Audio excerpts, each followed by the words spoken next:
Second. Doug Chachere, how are you doing? I'm doing great, man. A little travel. Man, I know it's kind of weird, but kind of introduce yourself to everybody, you know? I mean, I know what you do. But I don't know exactly about the whole story. I try to look you up online today, but that's a whole nother story. I don't think there's any warrants right now. None right now. No, I am from Opelousas, Louisiana. I am. My grandfather was Tony Chachere, passed in 1995. In fact, Flag Day would be his birthday, he was born in 1905, and he of course created Tony Chachere's seasoning, which we had a cookbook out first in '72. Then the seasoning came. Somebody said, because wow, I didn't know that. Yeah, he had always traveled with his seasoning, and they had supper clubs. I'm talking about he had traveled the world because he liked to fish and hunt, and he would bring the seasoning. But when the book came out, somebody said, and in the original book, there's the recipe. I bet that book that my buddy from Pick Sweet gave me today, I bet it has the seasoning recipe in it. And people said, why don't you come out with that seasoning? And, well, that's history now, you know, because it built everything else. Well, but you guys do all kinds of things, though, not just the seasoning. Everything. We started with, there was the book, but then there was the seasoning. We actually had a dog gravy at the same time we made a roux. Yeah. I mean, my grandfather, we had a lot of labs and British Spaniels and pointers. We did a lot of quail and woodcock and of course, duck hunting, you know, and but those were the first, then the rice mixes. But see, we all lived in the same neighborhood. Right. Well, like my grandfather, they had this big house. It's actually a funeral home now. It's got the columns out front and all that. My dad grew up there, but they sold it. And I guess my dad and his siblings had grown up, and he built a little house in the area behind there, and then it became a neighborhood. And I don't know if there was 14 houses back there. You know, about 7 of them was Chachere's, and wow, yeah. So it was really nice because everybody's door was always open. You walked over, and we'd walk in, and everybody called my grandfather him Paw. But the reason why they called him Paw, I guess, is because one of my older cousins couldn't pronounce Pawpaw, so that's how they said it. Paw. Yeah. So we'd walk in, and he'd have like a Ziploc bag with rice and spices on it. It's the days before Post-it notes, and in the 70s, he would take a tape, and then he would write on that, or he'd have a piece of paper to it and say, hey, boy, take this to your mama. Just tell her to fix it just like this. And that's how all those recipes went. You know, that's how they all went for years until we have a fantastic food scientist named Sidney Ordwin right now that does that. But back in the day, it was my grandfather. I mean, until the day he died, he was always coming up with, y'all try this. Y'all try this. Tell me what you think, you know. Really? Because he was just a hell of a cook, huh? Yeah, I mean, he had he was in the pharmaceutical business first, and wow, yeah, that's a different change. Isn't it? Yeah. That goes pharmaceutical instead of a purveyor of spices. No, but they made chemicals. I mean, they made bug sprays and stuff. They actually had a bug spray called it. It was well before my time, but it was called Bonsoir Bug, which means goodbye bug. And that's true, man. And they did all that. Then he retired. He wanted to do something else, so he went into Equitable life insurance. And Equitable every year had a big deal where they would send their top salesman in the country to Hawaii. Well, he took it every year. Well, I imagine. Yeah. So then, the guy could sell ketchup, popsicles, to people in white coats. And he went. He retired from that, again, and then the food stuff going, But he had. He was always active. He had a supper club that they would meet once every week, and then once a month the wives would come too. But they would take. It was called Cooks Unlimited, and they would take turns cooking. So him and his friends, they would get together at this little place, and they'd cook, and and then he went around the world and did that kind of stuff too. Right. So. That's incredible. I mean, and the company has stood this long. Yeah, we're fourth generation in there behind us now, So Right. I mean because I've always bought the stuff before I knew you. I appreciate that. I appreciate that. It's still a little family company, and it's. So your grandfather was named Tony. His name Tony. I mean, how do you get mass production like that? I'm just curious. I mean, how do you get like Walmart to pick your stuff up like that? Okay, let me. Just been around for a minute. I mean, I don't. I know that's a kind of a difficult question, but No, I mean, it's. Okay, I told you about before. I had a. I'll tell the story, and it kind of leads into. A friend of mine, and he's a Tennessean. He lives in Bells. His family owns Pick Sweet frozen vegetables, and Jamie Tankersley out there, and he and I became friends in like 2003, I guess around there, and we were. You know how we met? We were gaming on Xbox, playing not Call of Duty. We were playing Ghost Recon, and it's funny how that worked out. It was a group of older guys. Well, I mean, we weren't as old as we are now, but and we became friends, and we were able to do business. Share a lot of stuff, and Jamie gave me a cookbook the other day. That with that original jar on the back of it. My grandfather. He would have the family, and this did not last long until we went into production with cans. But at the beginning, the seasoning, and it's on that book, the seasoning was in glass jars. And he had the whole family down there on the weekend. And I can remember my uncle giving me and my brother, like my uncle Alex Sasser, gave me and Tony $5 each, my little brother Tony, and for helping box it up, and that's how long it's come. But wow, yeah, that's crazy. But yeah, and at first he had an old GMC Jimmy, and I remember by the time I got to drive it, like when I was a kid, a teenager, it was getting like 5 miles to the gallon. But at the time, it got more than that, and he would take that around and sell those books. But then. But as we started with the local grocery distributors before. With a lot more mom and pop grocery chains back then. Right. And then, then it went to Walmart, and one. Do you got to go meet with a board or something for that? I mean, how do you do that? I'll give you an example. Walmart has in Bentonville, Arkansas. They have now they just built a brand new facility, so they may have moved X amount of blocks away. But this is how it was in the 90s and early 2000s, at least. They had an office building, but it looked kind of like it wasn't one, it was a few stories, but at the front when you enter, it was one story. You'd walk in there, and there was a greeter. They have a greeter inside the thing, just like you would. Just like now. Yeah, at a Walmart. You go and you make a presentation, and with Walmart, you don't want to throw look, here's 70 items. You want to do maybe 2 or 3. That's a better way to present, Right. Yeah, you focus.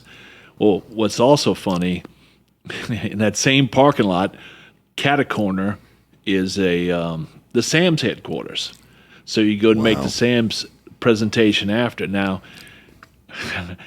I'd wear a tie. We used to always wear ties and stuff, but we have our coats on our tie. And I remember I'd heard the story, but I guess I had forgot because I walked in Sam's for the first time, and I had my coat and tie on after I'd finished. The old man, the greeter, came up to me with a pair of scissors. Now, he didn't do it, but back in the day, they would take, because Sam's was very laid back concept. Right. So you'd go in there and they would take a pair of scissors and cut your tie off. Oh, wow. Yeah, I can't imagine that happening today. But but no, that actually happened. But that's how you deal with all these stores, And it's consistency on your product and how you act with that customer. As long as you're consistent, there's no up and down. I have a friend that's starting a business, and I told him, man, you just have to be consistent. Whatever you tell them, that's what you got to do. Back your product. And that's how we always have been. As we've talked before about other companies. Why don't they do that? Well, everybody doesn't act the same way. It's the same with companies. And that we are a family company. That's how it's always been. At our company, going into like before the pandemic, we had maybe 79, 80 employees. Mm-hmm. And now we're over that. We're 100-something because it's just been crazy busy. But of those people, the average length, even with new people on board, was 15 years they were there. So wow, that's brag. That's something to brag about. Yeah, that's tough to do. I mean, it's tough to do to keep people. It is, and it's been. I mean, during that time period, our executive chef, who would be out at maybe a trade show in Vegas or here or there with our his sous chef, and we have a cook truck. Instead of doing that, well, nobody could leave the plant. You had to stay during the day instead of going, because you had to check temperature and all that. Right. Oh, they cooked for them for I think it was about either 14 or 16 months straight. So they ate cooked meal every day, compared to going. Yeah, so that's what they put that to good use. It was something we had already there in place, and we couldn't use him to go here or there. So, well, let's do this. I'm sure those guys were worn out, man. Yeah, that's a crazy story though. Your grandpa. I mean, that's like a lot of people go for that and don't get that. Yeah, it's funny. I've sat behind the dark glass of a focus group before, and they think they were some national big, chain, and we're still a little family company. It's been great. Don't get me wrong. But it's in every Walmart, everywhere. Yeah, I mean, I'm going to go up to Fred's or Dollar Store or whatever. I'm going to go up to my buddies in Cincinnati tomorrow on after I'm done with my day, and I'm going to go cook for him and a couple friends, and I'm going to go to a Meijer store. And it's funny, I've been up to Meijer, which is out of Michigan, and some of their locations, they've had more SKUs, more different products from us in their stores than you can go to a store in Louisiana sometimes. Yeah, so it depends on where you are to what you're going to get, but anybody can go to Tony'sHasheries.com and order anytime, and we send stuff out UPS, so. Right. Well, that's awesome, man. I mean, that's because I knew that your family owned it. I didn't know the whole story though, so that's an awesome story. Yeah, it really is. It really is fun to wake up every morning and go tackle that. When I moved, I didn't want to work in Louisiana because everybody had a can of seasoning. Right. But so I wanted to move. I thought I was going to go to Atlanta, but I ended up going to Houston, and I loved it because it was a point of showing my face 1,000 times to these guys that were building. Because I'll give you an instance for Walmart. When I moved to Texas in 1993, all they had was basically they had a hypermarket in, which is a precursor to the supercenters. They had a hypermarket in Garland, Texas. They didn't have any supercenters, so what they did was they built the first one in Texas, at least. I'm talking about in Texas. They built one in Lake Jackson, Livingston. So I was there for all of those when they opened up, and I showed up 1,000 times in a row because I went to every damn one of them, and it got to be to the point where, hey, let's get that saturated guy to do it because, and I also had a couple guys that really liked saturated that stood up for me, and now I was like, man, anybody else, they might have got their cut, their throat cut by their division head, but no, they did, So I had some good mentors when I went down there, right. And my dad told me, when you go down there, he goes, bust your ass for 5 years straight, and then it'll make it easier on you. And about 3+ years in, I was cooking every weekend in these stores myself. Back then, and you could do a lot of that. Now you really can't as much, depend on the chain. Well, in Sam's you can, can't you? Yeah, but no, it has to go through like their people are doing it now. So that system has changed, FDA and all these rules. But I was doing it every damn weekend. And my dad said one day, "Why are you doing that? Nobody else." And I'm like, didn't you just tell me to do that? But you know what? I'm glad he did because it made the road ahead a lot easier. So, but it's been fun. It's that's incredible. Well, I wanted to talk to you too about your what you're doing for these musicians. Do you just hang out with guys? I mean, I'm just wondering. Like, do you help artists? I mean, because a lot of artists. That's how we met. Yeah. Was through Scotty Austin. And I'm just wondering, do you just hang out with artists, or do you actually help them? I didn't. This is what happened. I started out and going to see live music in about 2011. Right. And a friend of mine introduced me to this band Rivethead in Dallas, and so I was talking to them. Rivethead. And they're a good band, man. They're industrial metal. They're good. But I go in there and we're talking and. but these guys are loading stuff, and look, I just couldn't. I couldn't just sit there and not help them if they were doing work. So, yeah, I started bringing the cases and, laying on the cords and all that stuff. So, yeah, I became a salesman by day and a roadie by night. But it got to be that I got introduced to different people. I have and up there in Dallas is C.J. Pierce with Drowning Pool. Him and Mike Luce are both from New Orleans. And C.J.'s little brother, Jacob Pierce, who's a singer in a side gig, As Above, So Below with CJ. One of the guys that owned a club in Dallas had showed him our Bloody Mary. And he sent me a friend request, and I was like, so I asked another buddy, because I always ask somebody else first. I'm like, hey, is this person okay? Right. He goes, yeah, that's CJ's brother. I'm like, well, who the hell is CJ? So when I talk to CJ, that's a joke, yeah. Who the hell is CJ? Right. But between CJ Pierce and a promoter in Houston named John Janash, they have introduced me, and that was John introduced me to Scotty and all the Able boys, and between the both of them, they had introduced me to like two big people. And I said, "Hey, so and so wants to come down here." We were lucky enough when Brian Welch came through and did a Whosoever event. I got to cook for him and Sonny Sandoval, and yeah, it was that was really fun. But I mean, it's just that. Plus, when I built my new house, people would always stay at my house. So what I did was I built the new house I have. It's it's more of an open concept so people could stay and sleep. There's more beds. And when I got remarried in October, my wife knew exactly who I was, and she knew that was going to continue. So, yeah. Right. Yeah. Well, that's awesome, man. So you're just friends with help bands out. Yeah, because I love to cook. That's what I do. That's my love language, And, I never got that boudin that you brought me. No, I have it. In fact, it's in my truck, so you better get it from me before I leave. Okay, yeah. Because, he gave it to me before I left again yesterday. That makes my mouth water just thinking about it. So did you make the boudin? No. That's I've been craving some cracklings, man, badly. Oh, I could have brought that up too, because these places down there, they have both options. Now, if I was going somewhere to eat it myself, I would choose boudin first, but I have some people that would pick cracklings. But I don't want both. I know if I don't get boudin too often, so if I'm going to get it, I'm going to kill it, and then I won't have any room for the cracklings. But these places down there, and you can throw a rock and get good boudin in South Louisiana, and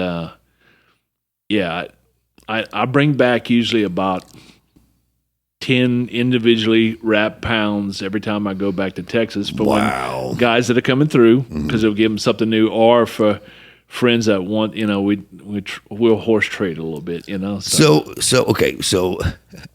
how do I cook it? Just brown it? Man, it's already cooked. All you have to do, in fact, there's other, usually it's not smoked, but this is a smoke one. All you have to do is just put it on. You have a grill? Well, I do out there. Yeah, but you can. I want to get some tonight, though. You can do that too. You can heat it up like in a skillet. Right. But you do it just enough to heat it up. You get the outside skin a little crispy. But if you put too much heat, that casing will bust and it'll be fine. But I mean, it won't be as pretty as it is. Right. Yeah. But no, you can tear that up. In fact, you can go in the microwave and just a little bit at a time. Microwave, just kind of feel it, maybe. Right. 25, 30 seconds and feel it, make sure, because you don't want it to pop open, so. Because it's got rice and all that stuff. Oh, yeah, everything's in it, I don't think Tiffany's ever had boudin. Oh, man, this is a good one. Man, this is a good one. It's great. Cajun is great, man. And the way the food came about, I've read a lot about that when I went down there to work, I got a good friend, actually, one of my sons is named after him that lives down there. You got Mitch Adelise. He was signed to getting signed to Atlantic Records, back in the day, and I did some songs on him. He was a hell of a singer. Nice. Yeah, he was a pastor at a church down there. Well, associate pastor at a church down there, and we still keep up with each other. I call him all the time, messing with him. I call him at Christmas. That's for sure. Every time. so he went the same route that the singer from the original singer from LaRue did. Do you ever remember what happened there? No, huh? Yeah, Louisiana LaRue, this band, New Orleans ladies. Right. Yeah, their original singer he went pastor, and he left it all behind. Well, actually, he's an insurance guy now. Oh, okay. He's an insurance guy now. He lives in. Oh, dang it, Alexandria. Well, about close to Alexandria. Alexandria, Pineville, all that area. Yeah. Is that where you're at, or you're That's further about south? that's about 50 miles north of us. Okay, yeah, you're right there in New Orleans. Yeah, we consider those people in Louisiana Yankees. Yeah. It's north. Once you get past about maybe 20 miles north of us, Right. But Cajun country, that's where you're going to have all your a lot around I-10 is you're going to have your crawfish fields, which are rice fields that they flood up, and they and So you're a Saints fan. oh, I love the Saints. I love LSU Tigers first off, and So when Katrina happened, did you get hit hard? it's funny. Well, not funny, but I guess ironically funny. We did our. I was living in Texas. Okay. But my company, we were based out of Opelousas, Louisiana, but we were doing our liquids out of New Orleans, and we had to yank that, man, because this is happening right. The injectable marinades for the turkeys.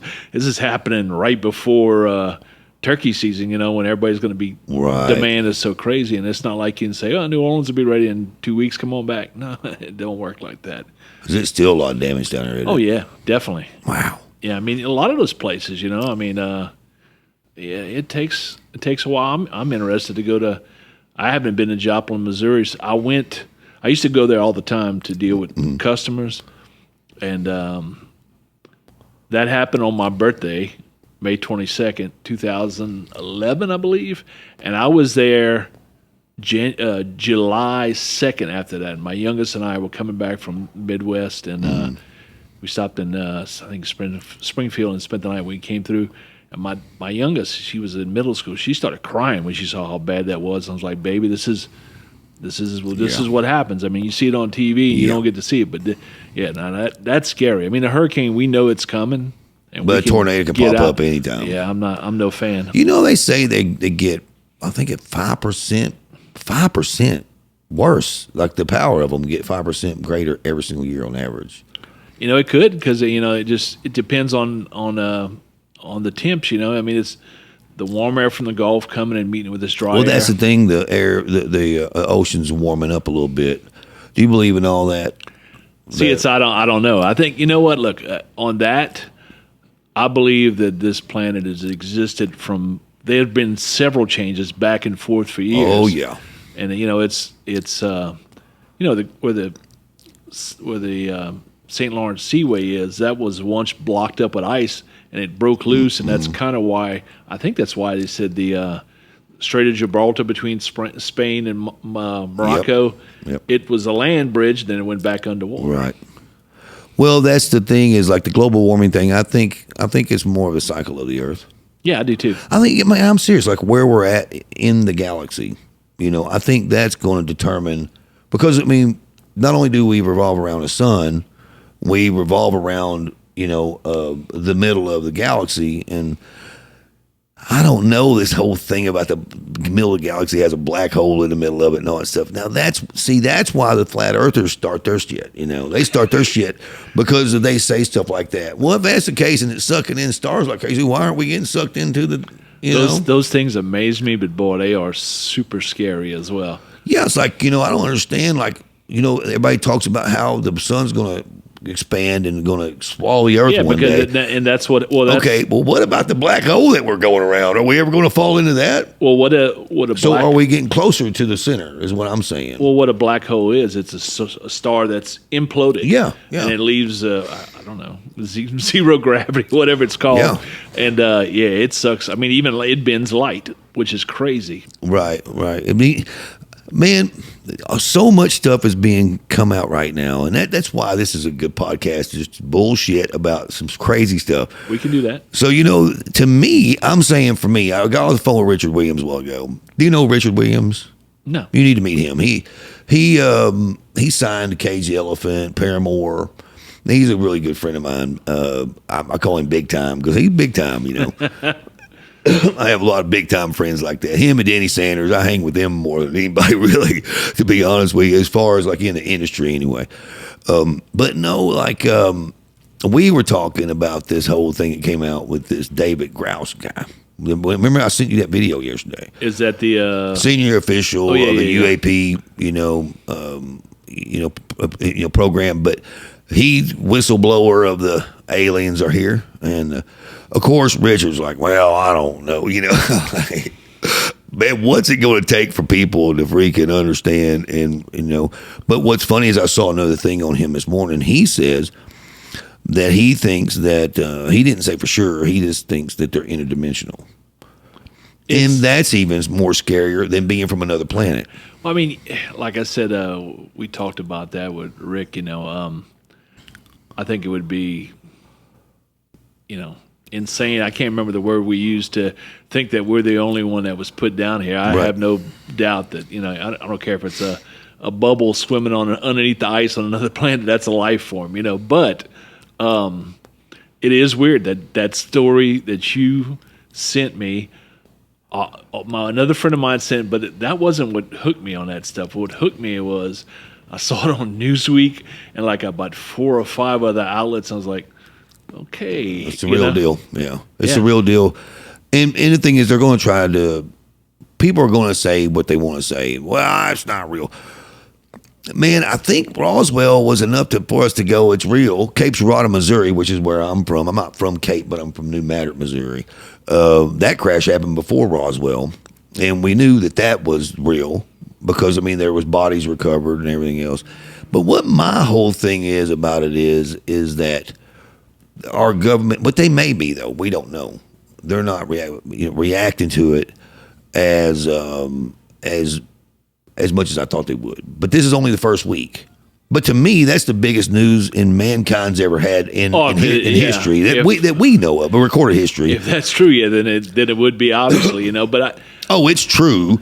It's definitely true. The guy wouldn't come out and say that. But that's my opinion. My opinion is why would he even say that? No, I agree. There's no reason, and the fact that it was reported on by those different agencies, because usually it's some kind of Star Tribune. I'm like, raise the eyebrow, but no, this was from credible sources, and I was like, oh my god, a real government official with top clearance at the Pentagon and everything, and a real one of the, like I said, senior officials, Navy pilot. The guy's too credible. He is a Boy Scout.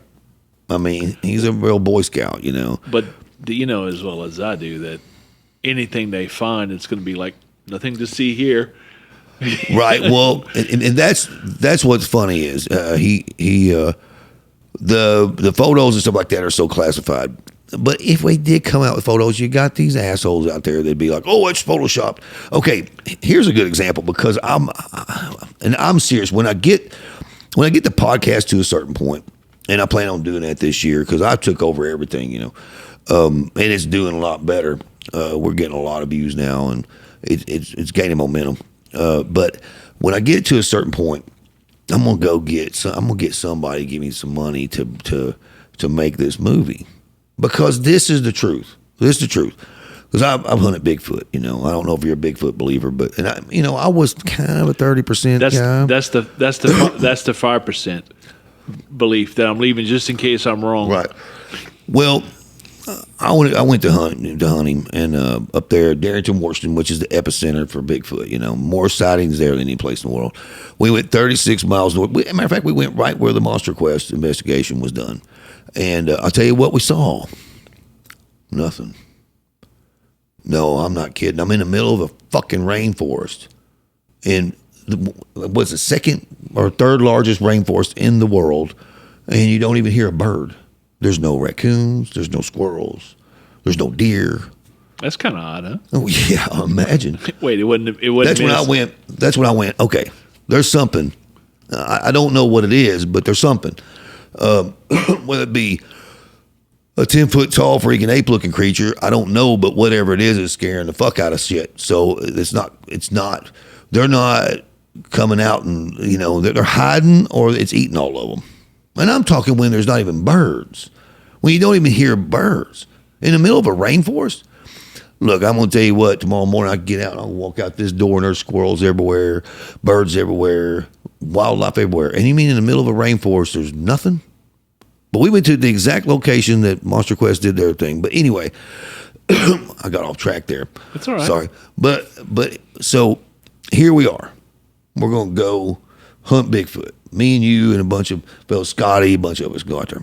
And we're sitting there and we're cooking. We got there that day and we're cooking, night's coming down or whatever. And here comes Bigfoot out of the woods. And we all got guns and we draw our guns like, whoa, whoa, whoa, whoa, whoa. Don't shoot, don't shoot. I'm just wanting to be all pictures and autographs and everything. What you're cooking smells really good. But this is going to be my short film, but I can't give it all away on here. But the whole point is, though, we took pictures with him. We had a conversation with him. And, let's say he could talk, nobody would believe you. Oh, God, not this. They would go, that's somebody dressed up. That's bullshit. As soon as Photoshop started, right. That's when everything was like, okay, is that really true or not? Boy, I've seen some women lately, man, that the Photoshop thing is really weird. You can't trust anything. There's nothing like her. But anyway, I probably shouldn't have said it on here in case. I probably should have said that. That probably would have bad. But maybe we need to edit that, but I don't know. You did good. But no, I just... So nobody's going to believe anything anyway. Is that real or is that not real? And the whole thing about it is I think too, though, that thing, we kind of been getting the soft disclosure thing going on for a while now. It's been 5 or 6 years, that they've been really the soft disclosure, basically the past 3 years. Hey, man, we're seeing vehicles, and Pentagon came out with that during the Trump and Biden thing, the election thing. What they came out with hey, we have vehicles that are not earthly origin, and nobody paid attention to that. Do you think it would be, and that's because is that true or not? I can't believe it, but do you think if they did it, that people just would, imagine if that was 1980, people, it's like, people go crazy. Orson Welles, the War of the Worlds, they'd be losing their mind, But now with the cell phones and the social media thing, it's like you got to go, hey, there's something. So, and this guy has come out and he's the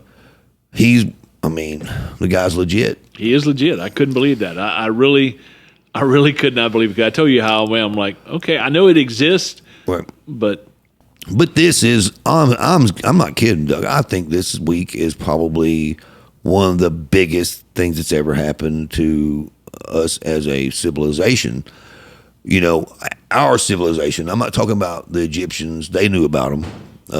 It's obvious that it's obvious that the Egyptians knew about them. It's obvious that, of course, Sumerians and the Aztec and the Incas, they all knew about them.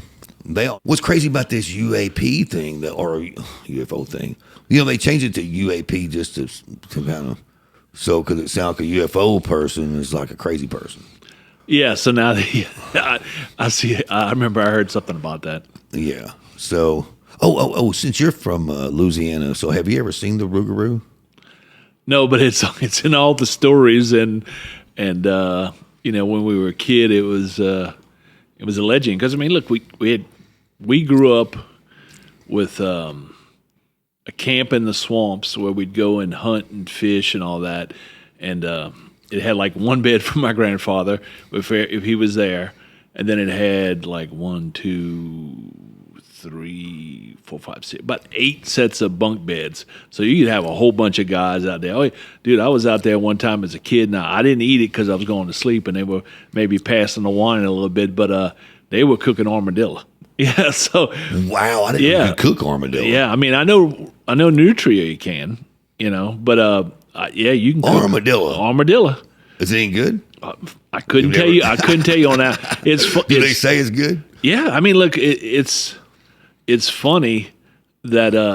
Is there much meat under that shell? You have to imagine there's some, but with anything on cooking, even the best gumbos that I have back home, I say this. I've eaten 1,000 good gumbos. In other words, different ones that people make back home. And no tomato in that gumbo, by the way. That some people make that mistake. And but that's a minestrone soup. But but the best one I ever had was a chicken and sausage gumbo. But a friend of mine, Philip, had cut up goose breast, and he had to take just the breasts, and then he squared them. He made cubes. And he poked holes in those, and you put them in lukewarm water.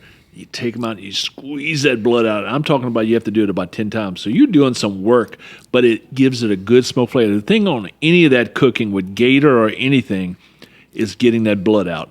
Once you get that out, deer meat, anything, you're not going to have that gamey taste. Because that's why some people don't want to. Well, I didn't know that. Yeah. That's pretty interesting. Yeah, you don't want that gamey taste, man. It's nasty.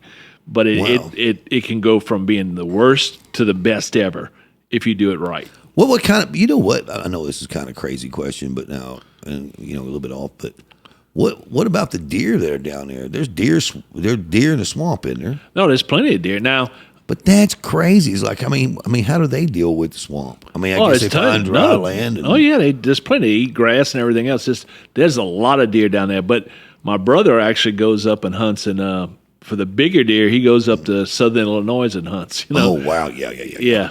But no, there's plenty of that. I mean, like, it's, sportsman's paradise. I mean, when I was a kid, just about every Sunday, we would go to the swamps, me and my friends. We'd get our vehicle stuck in the mud, and we'd walk to the state police office, which was not far away, and he'd see us and say, okay, one of y'all can come in, but you got to strip down all your muddy clothes, So he'd call our parent and come get us towed out. But my grandfather had told me, if you ever get a turtle, bring it back. Now, I'm not talking about a turtle like this. I'm talking about a turtle like this turtles. Big. If you stretch from head to tail, it would be about that big. The shell was about this big. And we saw one. I thought it was a tire at first. Shot it, man. We brought it. And I'm telling you, it was like the best beef I've ever had in my life. Wow, really? Yeah, and he said he would cook it. Yeah, he went to town, man. He loved doing that. And that's kind of how I like when people come over. I love cooking because that's what I do, Right. I can't play that guitar. I have really good drums. But I can cook, So yeah, some things. So that's awesome, man. So back to the UFO thing just for 1 second. So have you seen anything down there? No, never. I had. You've never seen anything out I've there? never seen anything in my life, but the radio station I listen to out of Dallas, The Ticket, it's a sports and entertainment. They do a lot. It's half and half funny and sports. Right. It makes my day. Well, no, they were talking about, and it wasn't a UFO, but they were at Possum Kingdom Lake, where they, the band wrote this song about, the album, and they had out there was these drones that they run, and I can't remember what kind they said, but they're badass. It's military grade drones. Yeah, and they saw some stuff. Zip, yeah. So that was kind of cool that he said that, because it's very unusual.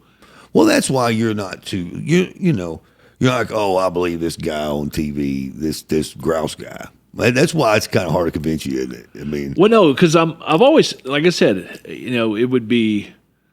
I can't remember the word to use, but I mean, it would be, I don't know what kind of attitude you'd have to believe to think that you're the only person, an attitude that it would be very arrogant to believe that you're the only thing that God ever created in my beliefs, So I believe that there was lots of other things, but, what's the space? And look, if somebody's got the technology to get here from somewhere else, they're a little bit more advanced than us.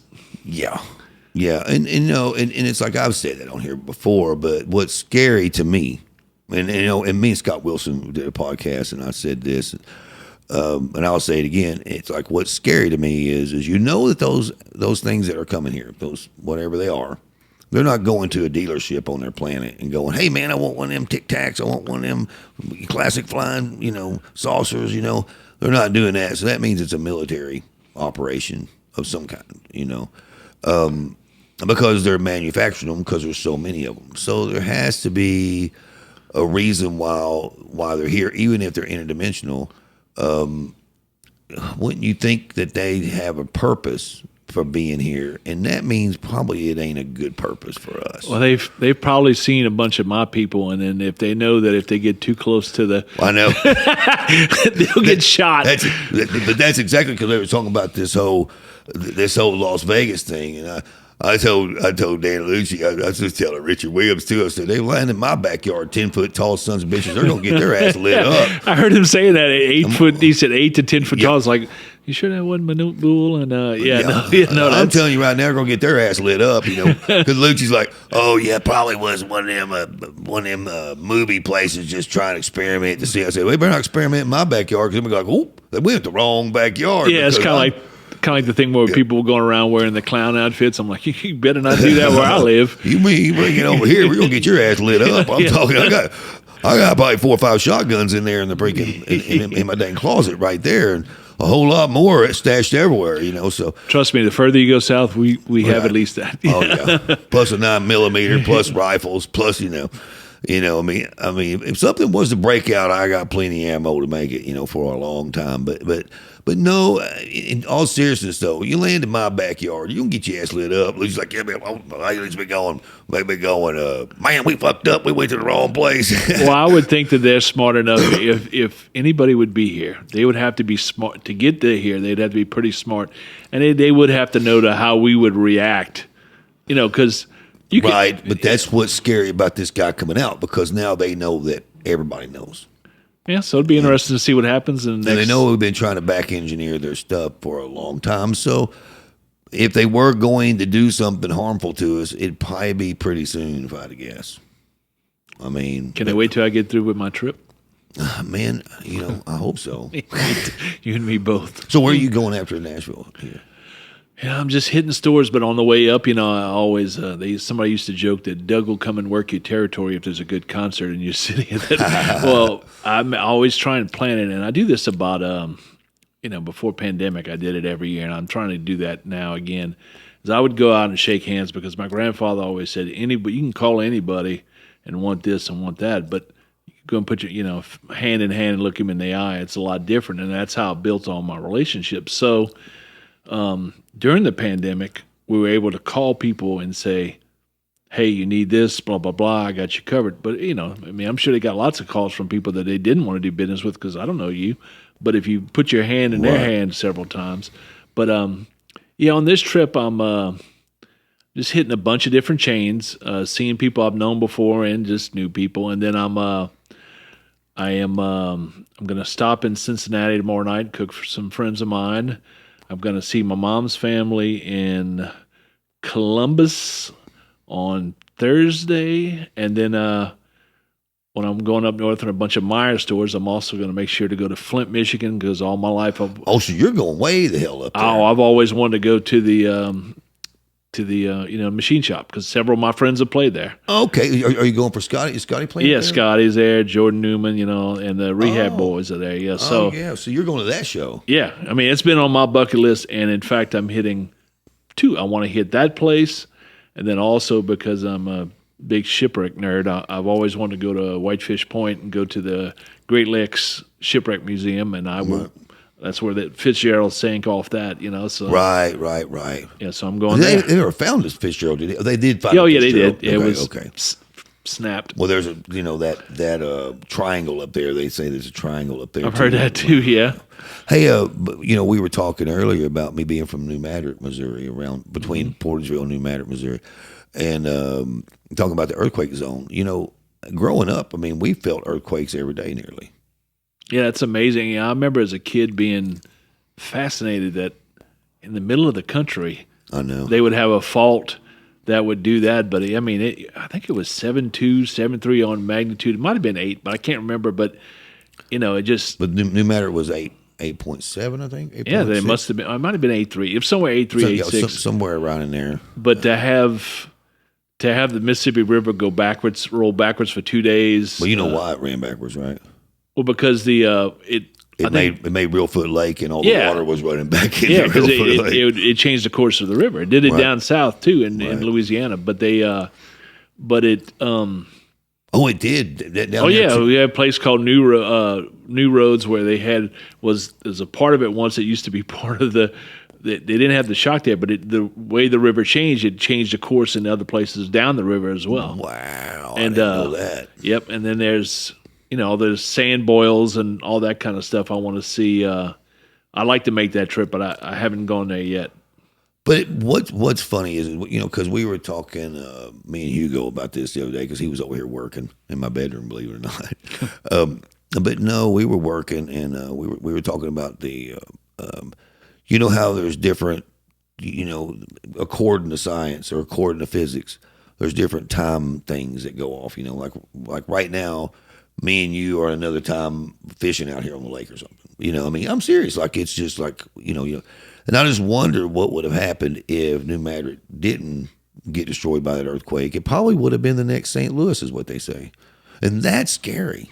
It's possible, because a lot of those towns, like in Cape Girardeau, was a big city at one time on the river as well, So right.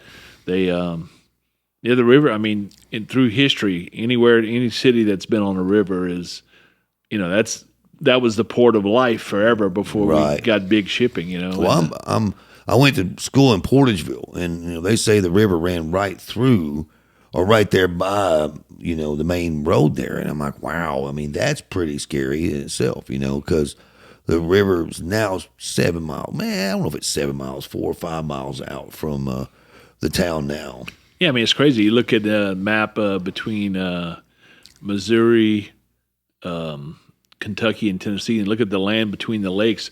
All that was created by that earthquake. And I mean, it's like, how can that be part of Kentucky where it looks like it's part of Tennessee? But at one time, the land shifted, so.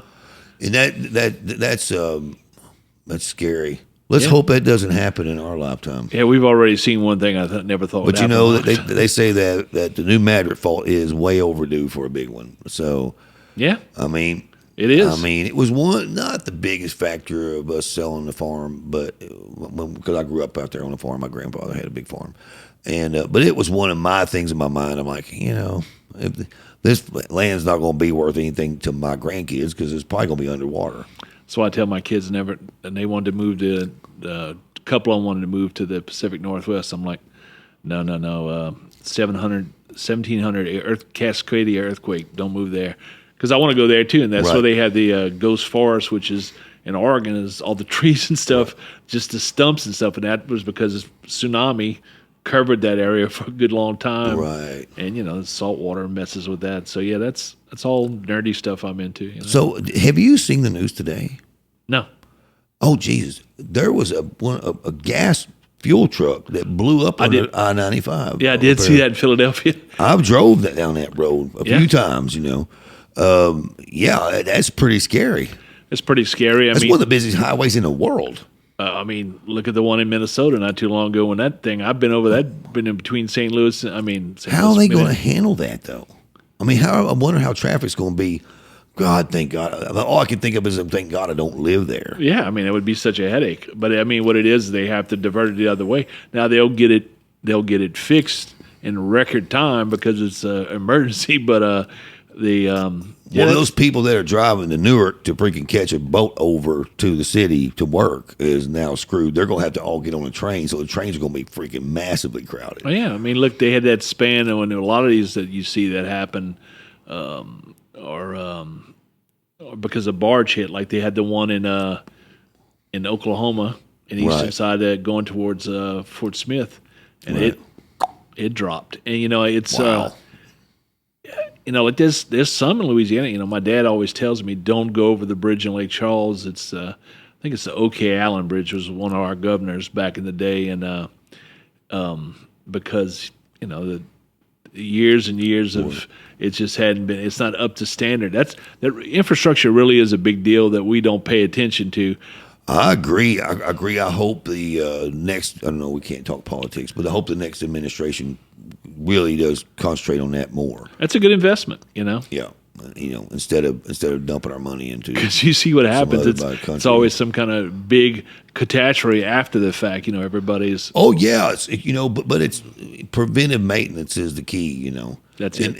And that's the thing is, like, to me sometimes I feel like our government wants there to be a disaster.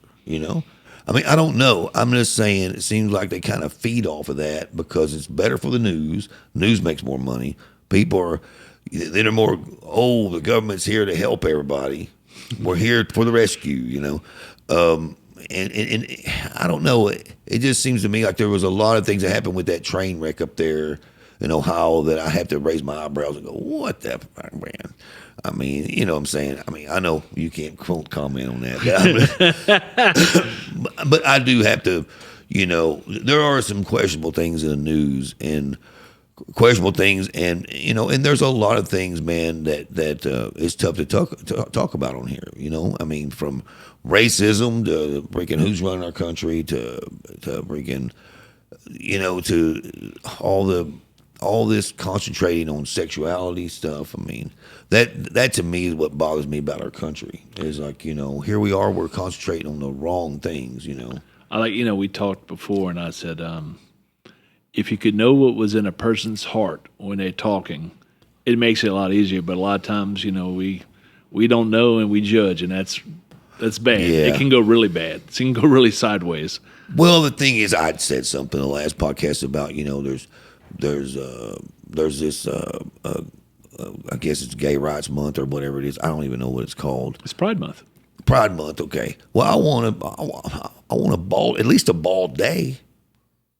I think I should have a bald day. It's tough being a bald guy. You know? I have a few friends that could be in that parade, man. Well, I mean, like Junior said, man, all a bunch of bald people together, though, looks like a freaking, you know, looks kind of weird, man. Yeah. It does. Looks like a bunch of dicks, you know. No, but no. In all seriousness, it's hard to get around. You know, I wanted to talk to you though because you have a podcast. What's your podcast about? It's the Nonsense Chronicles, and it's like yours. It's available on all the platforms, and I've always, my son got me into a podcast called My Brother, and Me, or I, a long time ago. Right. Then he got me into the last podcast on the left. And that's a crazy part. That would be good for you to listen to. And really? Oh yeah, it's good. Very conservative? No, okay. Not at all. Okay. But they're all. I mean, they'll talk about subjects like, you know, right, off beaten path subjects, and they I got into them, and you know, I said, you know, it would be fun to do one, but I started listening to. In fact, I would guess that for every 10 podcast episodes I listen to, I'll probably watch one TV show. So I do a lot more podcasts now. Plus, I drive a lot, so it's easier. I go to bed at night, I'll listen to a podcast a lot of times. And I had thought about it, but then I had a buddy of mine that got sick during COVID, and he was a musician, and he still is a musician. About 2 months ago, he played his first gig, and he was supposed to sit down because he's hard-headed. He stood the whole time. He was a guitarist. He played. But he's a 52-year-old guy. It's a small guy, and he's wearing a damn oxygen thing under his nose, and we hope that's not forever. But I knew that he's also a geologist, and I thought this would give him. I wanted to do it. He had the technical skill to get all the stuff done. If I got the board, all he would have to do is just manage it. I knew he would mix everything perfectly, and he has, and it's kept him busy, which I liked, you know. Okay. And but what all guests have you had on your podcast? we're supposed to talk about. Well, we were going to talk about anything. I mean, that's how we're not anchored to any subject, but it'd be based kind of like mine. I mean, I'm just, yeah, whatever's interesting, and I like that. And but we're based in music and food, but.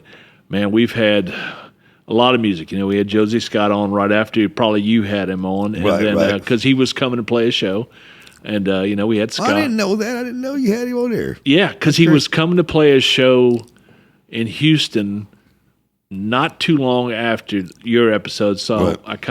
I did my homework and I watched your podcast. Okay, yeah. His was a good one, wasn't it? Oh, it was very good, man.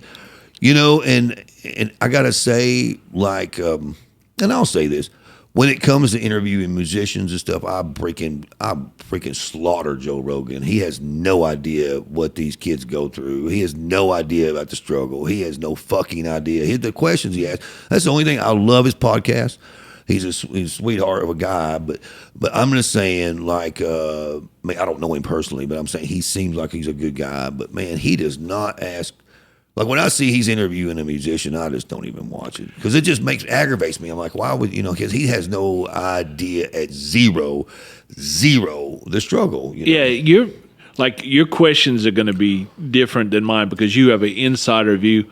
I have a minuscule view of that. You hang out with a lot of musicians. Yeah, but mine, like, look, I have the questions. I always want to know where people's from, what got them introduced, and a lot of times you see the musician is come out of a family where either one of the parent, or both played music, or the church. Those two things are usually in common. And then, like, I have weird questions too. Like, before I told you I saw Metallica open up the Viking Stadium and the new one in 2016 on the 20th of August. Well, the 19th, Drowning Pool was playing in Wisconsin about 2 hours away. I said, yeah, CJ, I'll come out and see you. Now, it was August 19th. It was a driving rain, and it was 50-something degrees. I'm like, I'm not used to this in August. But just a question I had, like I asked CJ, I said, hey, how you don't get electrocuted when you're on that stage and that rain is coming down? And the story, I mean, it's just something I want to know. And what it was he told me that it's the jewelry. If you're wearing jewelry, that mic, you'll get caught to it, Right. But those are the kind of questions I'm going to ask. A lot of those stuff. I want to be uplifting. I never want to go negative, So, well, like funny you say, because Josie's was like some of it was dark because of him losing his son, but it was inspiring, I think, to musicians, to people, to see his Oh, it struggle. is. And he, what he went through and everything. How was he on yours? I mean, he's a fantastic guy. he's an awesome person, man. And one of a good friend of mine. And I talked to him a little bit after the show, and he is he's a really good guy. And I like to see these guys. It's these guys getting back up again and getting on that horse. Right. That's there, man. He's got the skill, I mean, get out and do it. If that's what you want to do, that's what makes your heart happy. The people will be there to listen to it. You just got to do it. Yeah, I was and I'll say this, and he'll tell you, I was the guy that called him when all this started back up again. And I said, what the fuck are you doing? Man, you're a badass, man. You should be singing. This is what you do. You are Josie Scott, man. Start acting like it, man. And and he tells that story. I don't know if he told it on your podcast or not. I got to watch that one. But he tells that story and everybody, in interviews and stuff. Like Malcolm Springer called me and said, what the fuck are you doing, dude? You're Josie Scott. You're a legend, What made me smile is, Bobby's just singing now for the band, and he's fantastic for Saliva. He's a really good guy too, But they had him come up and do a song, Yeah. And he got to play again with Wayne, and Right. yeah, thank God, dude. I mean that's people uplifting another human being. I love that. That's not selfishness. That's Yeah, Wayne is going to be very missed. That's for sure, and it broke my heart really bad. Tiffany had a little bit of a time with me, but. Because I was just weird, because he was coming on the podcast too, and the plan was trying to get him and Josie on at the same time, but that didn't work out. Josie came first and stuff, and Wayne couldn't come when Josie came.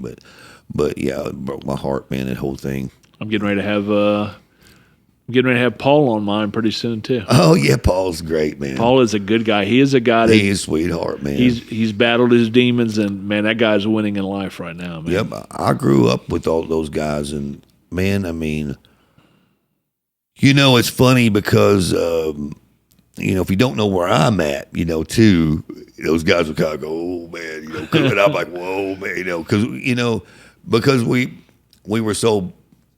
had so much fun together, but now the party's over. Yeah, and it's kind of some serious stuff now, so... but no, I need to call Paul and see if he can get on too, man. He'd love to. He's got him. The really cool thing about Paul is he has a band with his son called Cowards, and I mean they've got a ton of streams already on their music, and I mean to think that you can do that with your kids, because now I can tell Paul I've actually met somebody that has more kids than him, but Paul is a great guy. He is, and it's good to see.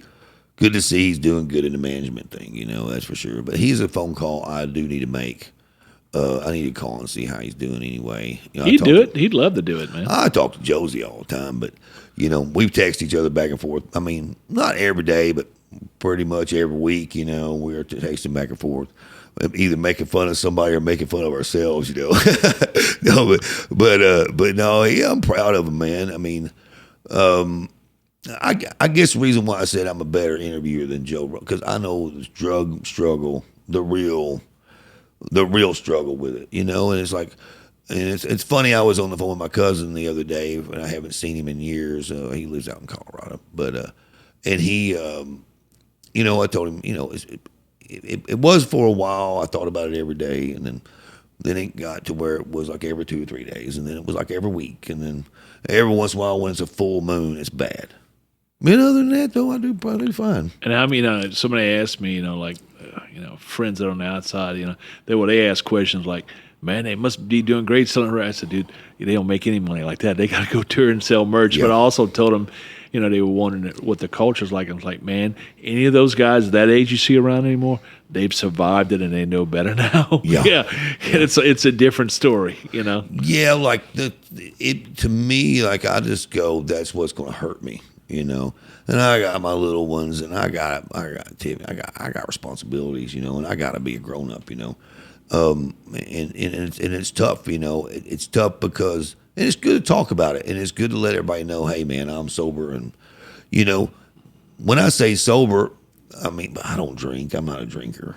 You know what I mean? I do some mushrooms, and that's about it. That's my deal. That's it. But that's to keep me balanced, you know. But other than that, though, I just don't care to do any shit anymore, you know. I mean, I think it's a great story because people hear that and I can do that too, because nobody that's an addict, nobody can change an addict's mind except the addict himself. Yeah, I'm telling you, people out there that are addicts, you know, you can do it. Believe me. I mean, you can. You got to stop hanging out with the wrong people. You know, and you got the people that you hang with have got to understand and know.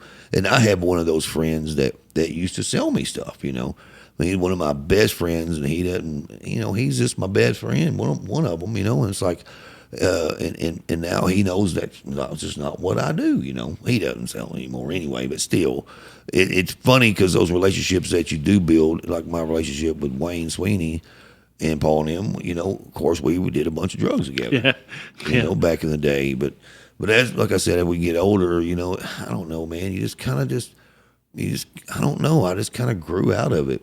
And to be honest with you, why I originally quit was because there's no good drugs to do anymore. I mean, I'm serious. If you got cocaine, it wouldn't be maybe 10% cocaine.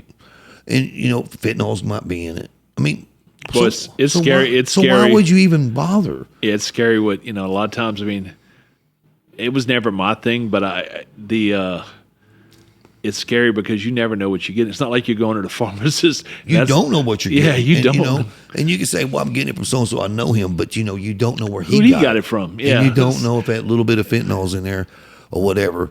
What's your take on the fentanyl situation? I mean, I know enough about it to know that it's a problem.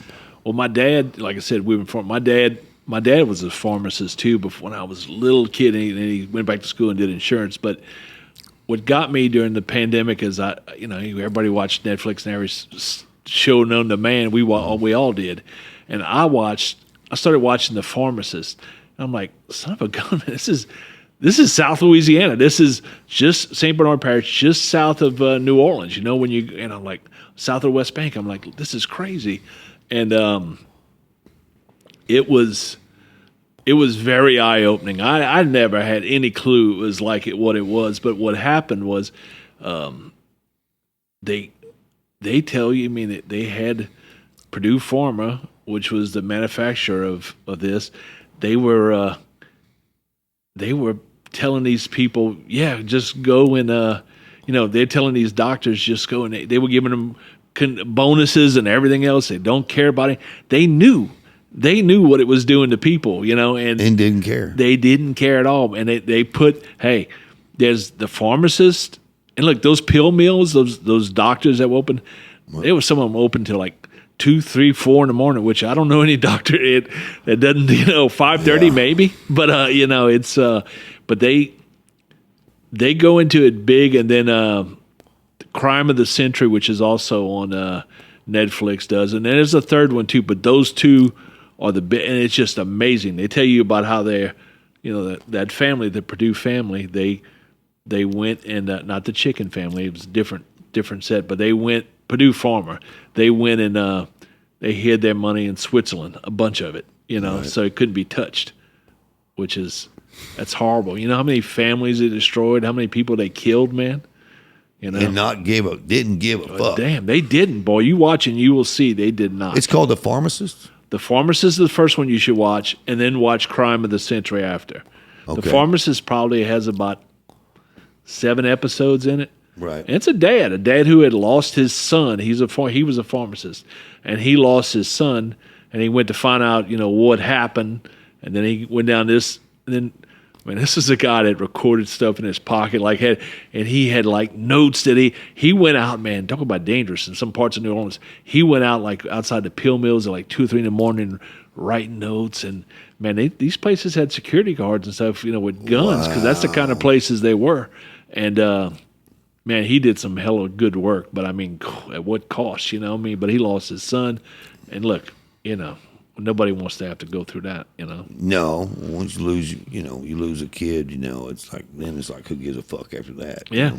I mean, especially if that's your only son. Yeah, but I mean, Was that his only son? That was his only son. He had one son and one daughter. Wow, that's man. That's one thing I thank God every day, man, for keeping my kids safe and Tiffany safe. But as many as I got, it's like I just hope I get through life where I'll die first. Yeah, I don't want to know what happens after. I want to die first because that's the only way it should work. I don't want to experience her or my kids going. Man, that would be a nightmare. But, yeah, I've had friends that go through that.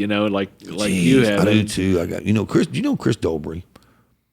No, but that name sounds familiar. He lost both his boys. Oof. Shootings. Yeah, God, it's terrible, man. Yeah, and and it's he's such a sweetheart too, but he made it through it somehow. He's ex-military. He's an engineer. He used to design. I probably shouldn't say it on here. Well, design weapons for the military and stuff. I know he helped design a lot, but no, it's that kind of thing, man. What I tell everybody is just wake up and thank God every single morning for what you have, and that's what I try to do, man. I just try to, because I can sit around and bitch all day long. My wife can tell you I'm the one who bitches in our relationship. It's like I just, I started about something, I just keep on going. But now to God, I go, I thank you, and I don't know what your relationship is on that deal, because some people don't believe in God. I'm born and raised. Look, I'm more of a whosoever now, but whoever so believeth in me, Right.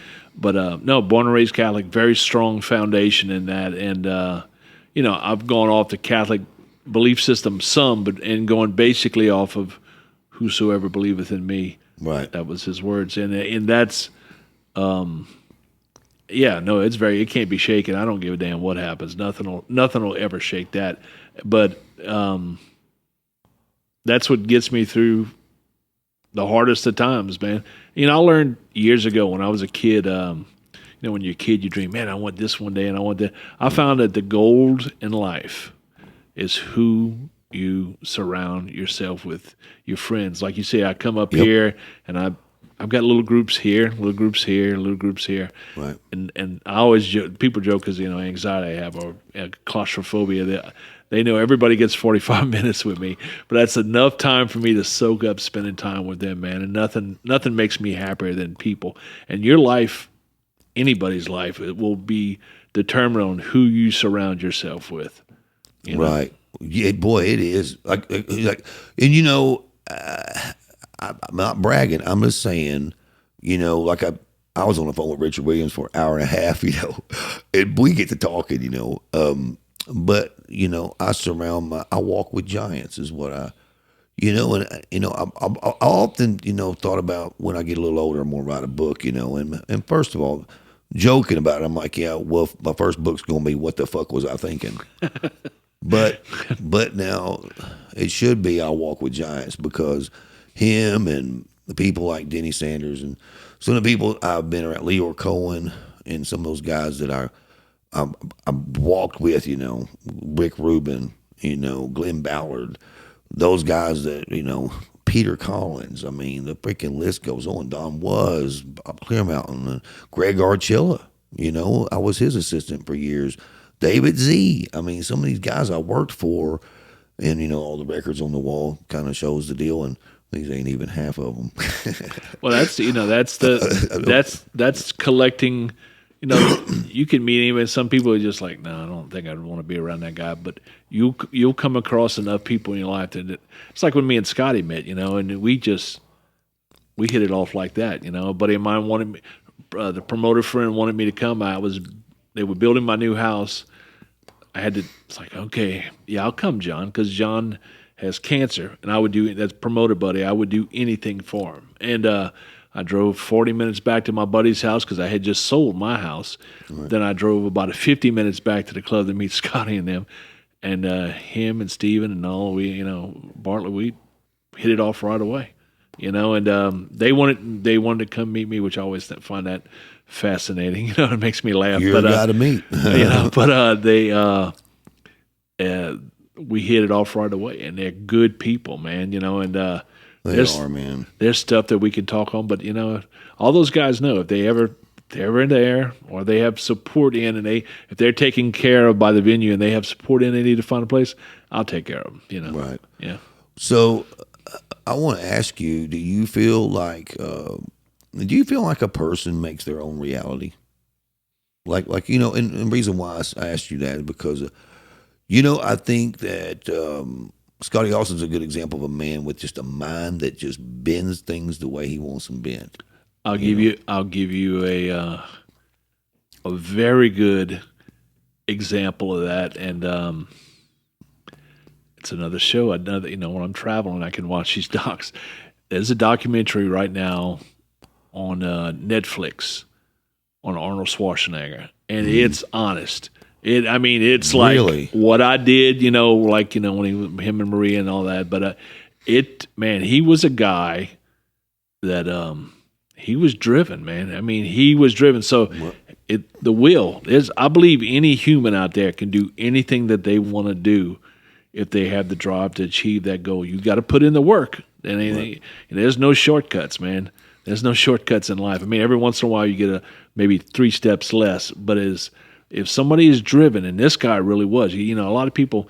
Arnold's 75 years old right now, and you know, I'm not putting him as the best human ever, but what I'm telling you is he is a good human being for what he went through, just like anybody else.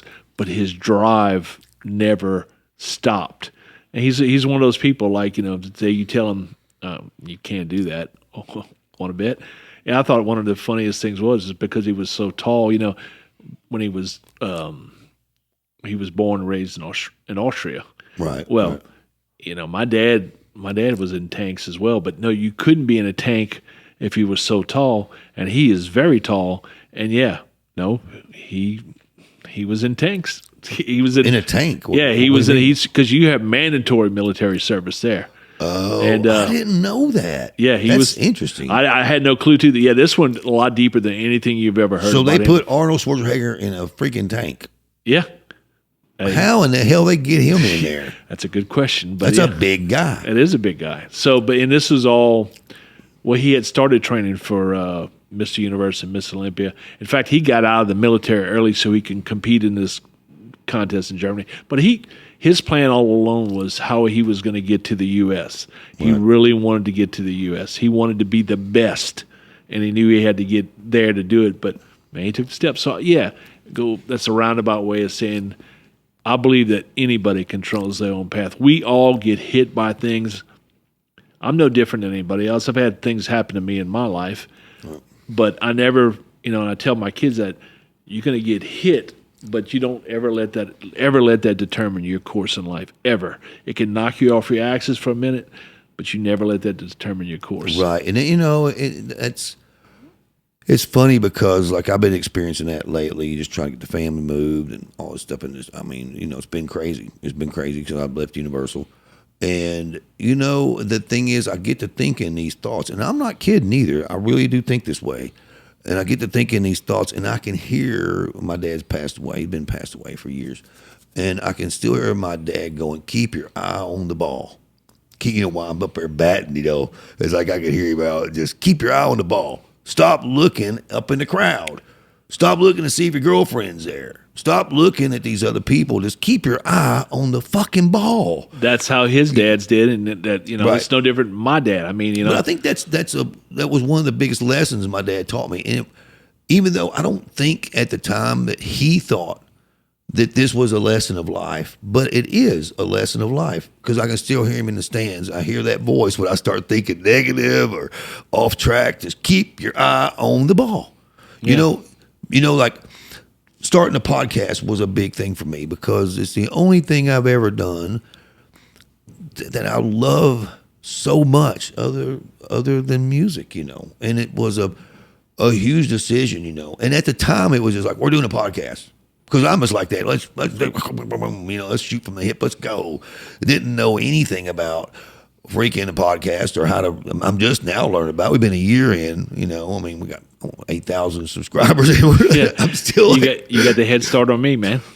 well, it's like, what I think is I'm just one of those guys. It takes me a minute, and you say anything that you want to do, you can keep. You can do it if you want to do it. Besides, for me, President of the United States, I don't think I could be president. Well, I've chosen a path that's not going to get me there. And I'm not sure I'd ever want that job. They'd pull up so much dirt on me, man. Oh, my God. It would be a nightmare, man. It would be a complete nightmare. But you can get... Right, I know what you mean. Yeah, because you start on a certain path. And, I'm very... I have both my parents still. I don't know how because none of my cousins do. But my dad will be 88 next month. My mom will be 90 in November, man. Doug Chachere and Sammy Chachere, I love both of them. They put a foundation in me that, I never can pay it back enough. I sent my dad, he got a little teary. I sent him a couple of years ago for his birthday. I had sent something, but I sent, what's his name, leader of the band. Remember, you know who I'm talking about? This is the Jackson Brown era, but the guy died. I can't remember what his name is. He was singer-songwriter. He did Old Lang Syne. He did leader of the band. Who was that? I know it's right there on my phone. But yeah, that's usually I have someone in there looking up stuff, but we don't right now. But no, there's a song in it. Yeah, I mean that is my dad. Right. It wasn't music for him, but what he did, the foundation he laid, that stayed.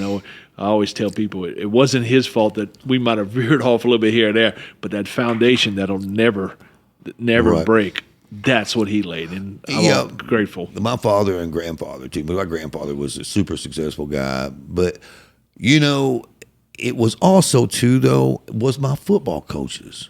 It was them who taught me really that if you want something bad enough, well, my dad taught me that really, but I guess they taught me though, hey man, after you get knocked down, get your ass back up and keep on going. That's right. And this is tough. Life is tough. This is life right here, and it's kind of like a football game to me, because music. I always compare music to football, and everybody laughs at me. But look at it. You got your bass player. Well, your drummer, he's the center of the line. The bass player's the line, but the drummer's the center. He's going to determine whether if you get killed or not, right? Mm-hmm. And then you got your singer, he's the quarterback. You got your guitar players or the running backs, and or the freaking wide receivers. I mean, it's weird because that kind of reality to me is what, kind of how, and I try to wonder how other people think about things, seeing things from other points of views. Like when there's some kind of bad business deal, I'm just like, how could you not see it any other way than the fact that you're trying to fuck me here? You know what I mean? He's like, what? How could you not see that that's... Do you have that kind of experiences in life too? Yeah, I mean, you know what? I had to go through a divorce, and then it's funny. I maybe about 3 months. Because I'm usually always upbeat. Anybody will tell you that knows us. Mutual friends. I'll say all kind of nonsensical, crazy, funny stuff. But to me, at least, I always have a good attitude. Right, right. But there was a period for about 3 months, man, when it was dark. I was like, wait a minute, this isn't me. And I went to got some counseling, and let me tell you, one of the most biggest lessons I ever learned in my life. And, my parents, how we were raised, we thought we all were in the same mold and we all came out. Everybody exactly the same. Right. Well, and we also taught about fair. Shrink got me. He told me there's no such thing in life as fair. Doesn't matter what your mores are, your morals. Right. There's no such thing in life as fair. You cannot expect fair back from any. Now, that doesn't mean that you should cheat anybody, but that means that other people you're dealing with, they may not see things the same way you do. But there's no such thing in life as fair. Because I think a lot of us get hooked up on like, how could an athlete? How could this happen to me? That's I've dedicated my life to this. Right. It's not fair. Well, guess what? Fair doesn't mean anything. And I have experienced that with records. Like, why didn't this be a huge record? Or why? And the whole thing about it is, in some other reality, maybe it did become a huge record. But then I look at some records, I'm not going to say which ones, and I see, I got a diamond record from it. I go, wow. I mean, I knew the record was great, but now, it's either freaking huge, or it's freaking. Yeah, and that's why you have to kind of hardly anything in the middle there. There is those bands that sell $1 million here, $1 million there, but that's that's a wrong statement, because now it's like Boy, that's changed. Yeah. Yeah, no more of those diamond records. 10 million plaque, ain't no records being sold. Yeah, I'm saying, do they give it away now on plays, on spins? Yeah, I'm getting a 20 million spin from a record. Probably 25 million. I have to see, but I gotta buy, my crew, the guys who played on that record and stuff. So I've been waiting off to do that so I can buy them all record.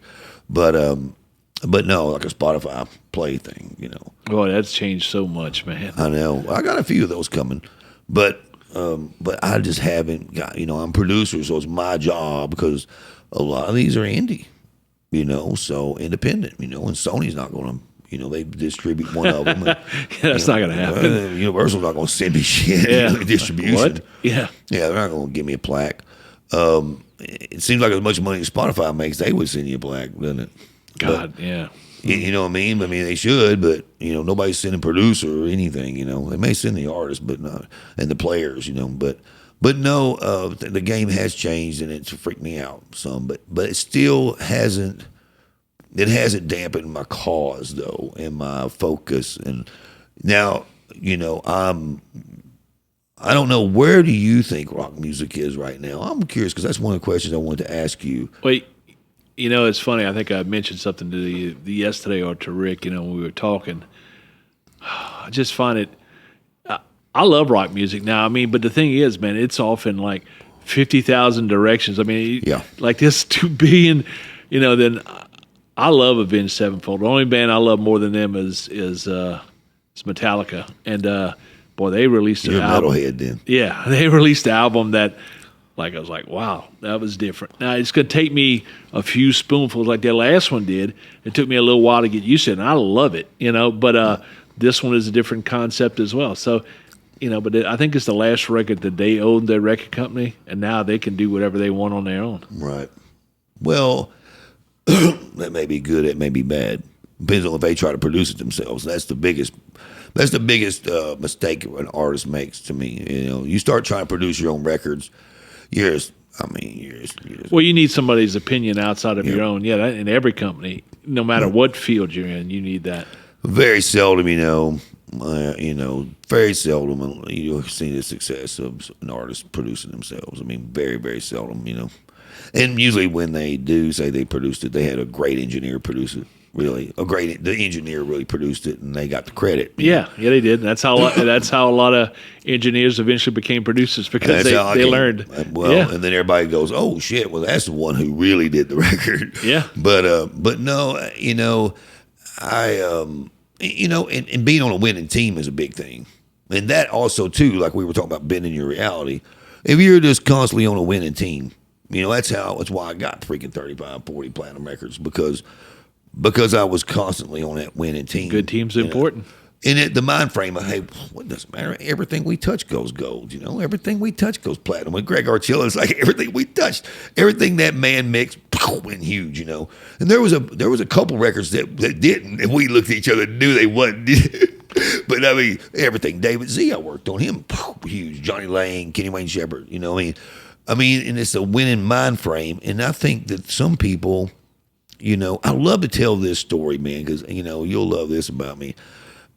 When I was in high school, I freaking was really good at football. I was really good, and some people say I was really damn good. But anyway, when I was a freshman, here's what happened, and I'm not kidding because this is kind of how you get bent that direction. Man, first game I started in, the quarterback threw it right to me as a defensive back. I mean, threw me right the ball. Merry Christmas. But it happened again the second game, and then all of a sudden I had this momentum. Well, I'm badass, But as a kid, I wasn't badass at all. He threw me the ball, but that got me momentum to do good things after that. What I wasn't born with a golden spoon in my I always tell my friends, no, we were hit over the head with it. But there's a lot of travails working with family, But I'll tell you this story. There was a warehouse, I think it was affiliated warehouse in Lafayette. Well, I think it was located actually in Broussard. And they distributed, back when it was a lot more mom and pops, they distributed to all these stores. Well, it had burnt down. They had a fire. Well, I mean, that means that, hey, so-and-so in this little grocery store, so he's got to have his. Well, it was a grocery store. I think it was called Congress Grocery. It was on Congress Street in Lafayette. My grandfather, they told me, go out and sell, because these stores have.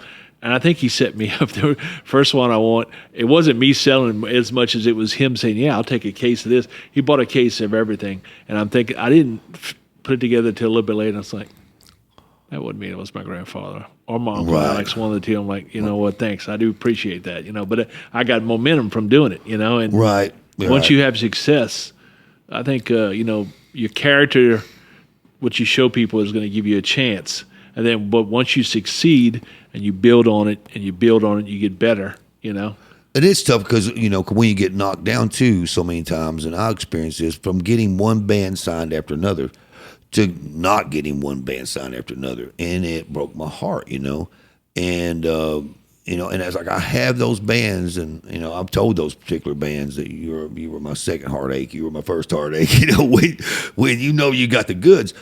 But what I didn't understand at the time was ain't nobody signing anybody without this, because nobody knew what to do, Yeah. And now, but anyway, rock and what you're saying is, I'm gonna go back to that. I'm sorry, I didn't get off track here. I do it all the time. Because you're saying though that the Avenged Sevenfold wasn't what you were expecting. Well, it's just a lot different. But like I said, if I'm on the second time going through listening, I had to do that on the stage album, and I love it. There's a slower song in there, and it's a story about a guy in Italy that had different beliefs that they burned at the stake, and it's one of my favorite songs ever now. But it's just something I have to go through again and maybe listen to it again. They did a lot of weird stuff on it, But like I said, my opinion is I think rock's in the worst state ever. I think it's the worst music being made by far. And I mean every band sounds the same. But the Avenged Sevenfold's not that category because they're. That's what I'm saying. You know their name, but name one new rock band. One new one. Blink. It is. Is there anybody you can name? One good modern rock artist that's new. I'm talking new though. Yeah. One new one. I tell you what. Was there anybody? There's a band out of Seattle that I talked to them because I want to get them on my podcast before you. No, I have it on my thing. I love them. I can't remember the name of it. See, but that's the problem. If you can't remember names, it doesn't work. No, it doesn't count because I mean I've had. I'm just saying the problem with rock is it's faceless. It's absolutely faceless. That's a lot of this because of where we're at on all the music's coming out without being. Well, there's no new rock stars. Is there any new Steve Tyler? Is there any new Axl Rose? Is there any?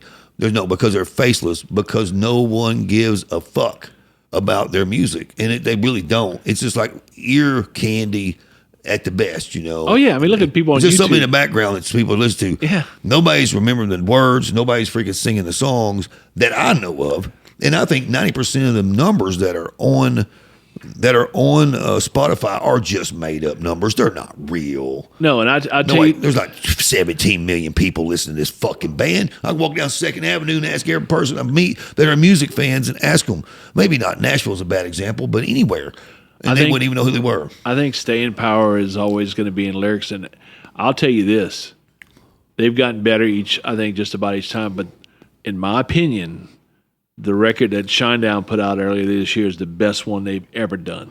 See, I haven't had a chance to check it out. Let me tell you, it is really good. Oh my God, it's good. And and they needed that. Yeah, they need that because it's probably the last one. By the guess. Oh no, don't say that. Well, I'm just saying probably, but I guess it's got to be close to the last one. I mean, they've been roundhouse kicking it for a while. For a while. Seems like bands go longer now than they used to, though. Too, so. Yeah, but these bands that are out now, though, that just came out this past 5 years, they're not, they won't be. No. You know what? This reminds me of the disco era when you knew it was fucking stupid. You know what I mean? Yeah, but then people went, like, I've watched the doc on that too, where people got greedy. Then as soon as they did that and they drew it out so far, that bubble blew up, you know? Well, this bubble's going to blow real quick, and it's going to get back to freaking real musicians and real players and real producers. And you know what? I'll say it on here because I don't give a shit. And, hey, man, I'm a real Jedi, And some of these new guys are not Jedis. They're just freaking computer hackers. Good for you. It's working for you right this minute, but you better do something because it ain't going to work very long. In the long run, yeah. In the long run, man, you're going to not have a job here in about another 3 or 4 years. So just better enjoy it while you can, unless you go completely pussy pop. Unless you do that, you're not going to have a job. But, I mean, rock and roll's kind of there, isn't it? How long? Yeah. How long has Pop Evil been out now? They've been out a while. It's a while, but it's not as long as those other guys. And they've come up with some good music. All the too. bands that you know the names of, or none of them, are in the last 10 years. Yeah. 15 years. I'd say 15. Yeah. That long. I mean, it's that bad. I mean, like these new bands is like, there's, people say Bring Me Horizon. That band's freaking 20. They've been 20 years old now. Oh, God, yeah. I didn't see them until recently the first time. Asking Alexandria, 20 years old. I mean. I'll give you a band. I'll give you a band that's pretty new, and they're very new to me, but my wife knew them, and they can't have been out that long. Ice Nine Kills. They've been around a while. Really? Yeah. I didn't think that they would not. They are a kick-ass band, though, but I think they're still as old as Asking Alexandria. So, yeah. Well, they've been around a long time. So what you're hoping for when the young artist comes in and records, you're hoping to get somebody that clicks like that.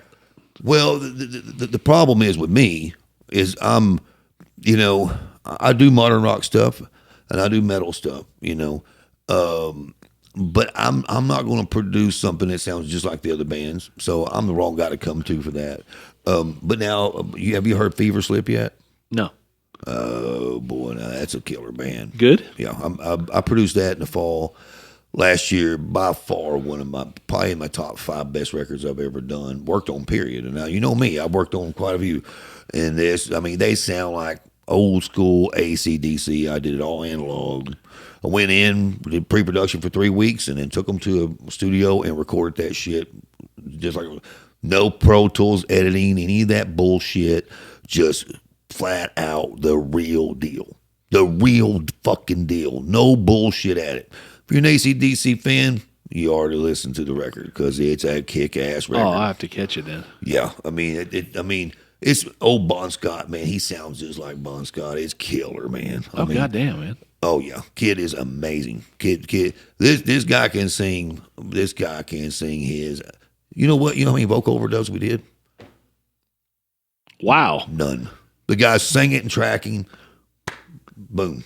Wow. Done. That is very unusual. Yeah, we comped some. We comped the takes together. Not that much though. He's that good. And the guitar players, they're freaking killer. I'm talking. He's got a female guitar player. One of them, Liv. I call her Liv. but whatever. But no, Tyler. I call her Tyler because her name is Liv. But anyway, she's a fucking murder, man. She'll smoke your ass, dude. I can't wait for you to hear that band. They really are that good. It's the type of stuff that you would love. It's the new stuff, man. You know, and the thing about it is, every single podcast will go, I'm not going to talk about music on here, and I do every time. I do too. You know, we go down the same hole. I'll give you a band to listen to. There's a band out of Dallas called Secret of Boris. Give them a shot when you got time. Okay. I love their stuff, and they are unsigned, but I think they are fantastic. Really? Yeah. I'll have to hook up with them, man. Yeah. Do some songs on them. I'll check them out, though. You got to send me a link after this. I can do that. We'll trade off. We'll do some trading, man. We'll do some trading. But, man, I'm getting hungry, man. You about ready to call it? Let's call it, man. Okay, man. Thank you so much for coming. Anytime, man. We got started on music. I'm sorry about that, man. But I love music, man. I know you do.